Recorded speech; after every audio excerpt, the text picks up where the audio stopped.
آدمی بیوی کی اطاعت کرے گا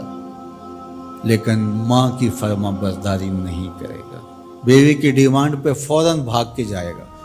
لیکن ماں دوائی کا بھی کہہ رہی ہوگی تو ٹال مٹول کرتا رہے گا، کل پرسوں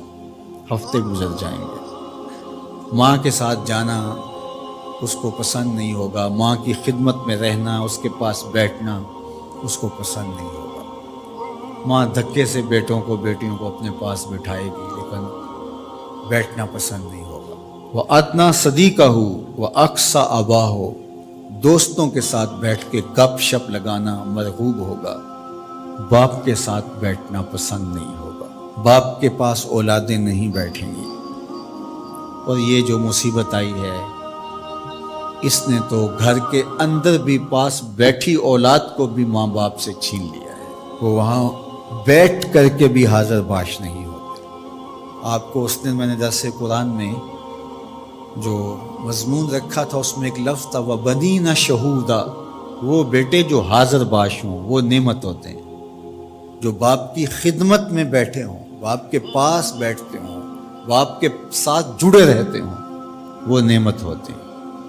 اور جو باپ سے جان چھڑاتے رہتے ہوں، جی چراتے رہتے ہوں، پھنس گئے تو 2 منٹ بیٹھ گئے ورنہ نہیں۔ بالخصوص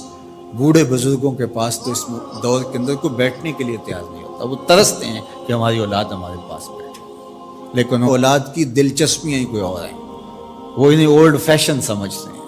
پرانے زمانے کے لوگ دقیانوس، ان سے ہم بات بھی کیا کریں، یہ ہمارے زمانے کی باتیں نہیں سمجھتے۔ جب تم ان کے زمانے کی باتیں نہیں سمجھتے تھے،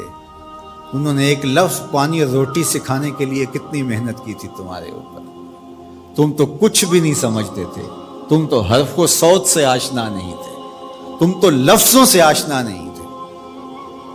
انہوں نے کتنا وقت دیا اور ایک ایک حرف، ایک ایک لفظ، ایک ایک ہجا تمہیں بتایا، اور آج تم کہتے ہو یہ دقیانوس ہے۔ کہا یہ قرب قیامت کی علامت ہے کہ دوستوں کے پاس بیٹھنا مرغوب لگے گا، محبوب لگے گا، ماں باپ کی صحبت میں بیٹھنا اولاد کی تباہ میں نہیں ہوگا۔ وَسَادَ الْقَبِيلَةِ فَاسِقُهُمْ، اور قبیلے کا جو سردار ہے وہ فاسق و فاجر ہوگا۔ سرداری، قبیلے کا بڑا بننا، خاندان کا بڑا ہونا یہ صلاحیت کی وجہ سے نہیں، تقوی کی بنیاد پر نہیں، یہ چالاکی، مکاری، فسق و فجور کی وجہ سے، اس لیے کہ جس طرح کی قوم ہوگی اس طرح کے ان کے حکمران ہوں گے۔ کسی نے حجاج بن یوسف سے کہا تھا کہ تو نے حضرت عمر کا دور خلافت دیکھا ہے، تو ان جیسا انداز حکومت اختیار کیوں نہیں کرتا؟ تو اس نے 2 لفظی جواب دیا، تبازروا اتعمر لکم، اس نے کہا تم ابو ذر غفاری بن جاؤ، میں عمر بن جاتا ہوں۔ جب رعایا ابو ذر غفاری جیسی ہوتی ہے تو حکمران عمر فاروق جیسے ہوتے ہیں۔ جب ہم چور ہوں گے، ہم خائن ہوں گے، ہم بدکار ہوں گے تو اوپر رحمتوں کی چھتڑیاں تو نہیں تانی جائیں گی، اوپر بھی پھر یہی کچھ ہوگا۔ ایک روایت میں آتا اعمالکم امالکم، تمہارے اعمال ہی تمہارے حکمران ہوں گے۔ فرمایا کہ وہ اس بات پہ قادر ہے کہ وہ تمہیں اوپر سے بھی عذاب دے سکتا ہے، وہ چاہے تو نیچے سے بھی عذاب دے سکتا ہے۔ حضرت عبداللہ ابن عباس رضی اللہ تعالیٰ عنہ فرماتے ہیں اوپر کا عذاب یہ ہے تمہارے حکمران نااہل ہوں، اور نیچے کا عذاب یہ ہے تمہاری اولاد نافرمان، اور تم ایک دوسرے سے لڑنے لگ جاؤ، ایک خاندان کے لوگ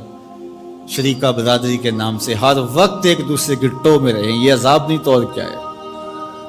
ہر وقت بھائی بھائی کو نقصان پہنچانے کے چکر میں رہے، بہنیں اور بھائی آپس میں ایک دوسرے کے دشمن بنے کھڑے ہوں، ہمسایہ ایک دوسرے کی عزت کو اچھالنے کے لیے تیار کھڑا ہو، محلہ راحت کا سامان ہونا چاہیے لیکن محلہ آپس میں ایک دوسرے کی عزت کو پامال کرنے کے لیے تلا ہوا، خاندان، برادریاں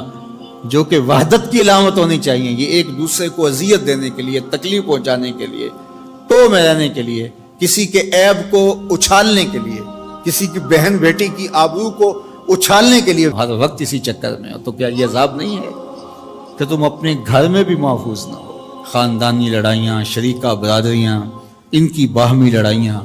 یہ فرقوں کی لڑائیاں، سیاسی جنگ و جدل، یہ کیا ہے؟ یہ اللہ کے عذاب کی ناراضگی کی صورتیں ہیں۔ اللہ تعالی ہمیں سچی توبہ کی توفیق